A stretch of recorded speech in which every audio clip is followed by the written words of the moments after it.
markaska isku daaweynta qur'aanka kariimka ah ee sheekh maxamed weli ee magaalada hargeysa sheekhu waxa uu ugu bushaaraynayaa dadweynaha magaalada hargeysa iyo nawaaxigeeda in markaska sheekh maxamed weli lagugu sameeyey dib u habayn aad u ballaadhan iyadoo markaskani uu u soo guuray xaafadda shacabka koonfur ayuu ka soo eegayaa wasaaradda shaqada iyo arrimaha bulshada dhinaca galbeedna waxa uu u dhow yahay xarunta dhaqanka adeegan u haynay waxa kow ka ahaa inaanu si yaroo fudud sixirka uga furno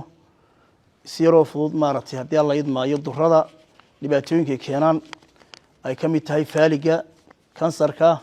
cudurrada guud oo dhan cudur aanu waxaan keenin ma jirto inta baanu ku dabaybnay halkan waxaana ka markhaatiyay namadaa kamarada duubay cumar iyo oo dad badan ka duubay oo ilaahay gacmahayga shimbir ku siiyey ilaahayna waxaan ka baryayaa inuu naga ilaaliyo shadaadiinta hawshaana uu mar walba nagu sii guureeyo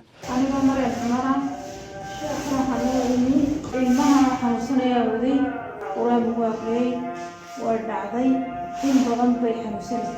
إن بدن بيحنوسين ويقول لي المهن سحر باهية هدي السحر هينا محايا هالكاس وحدة جايين أما عقلتي لكم الطريق أما تاجي ما كم تقطو إن شاء الله وعافاس بإذن الله وعافاس ما أنتوا وين ما تقطي وعاف ما تروى وفي عنك وعكسوا دعتي مصابير تاسك صدعتي halkaa waa laba waxaa ka soo dhacay kala 5 musfaar oo ka horeeyay 7 musfaar baa soo dhacay kuwaas saarka markii aan keenay ayaa halkaa ka soo dhacay shaqo qortiisa markaskan maxamed weli alxamdulillah rabbil caalamiin gabar yar oo habarro baan keenay xanuun baa ku dhacay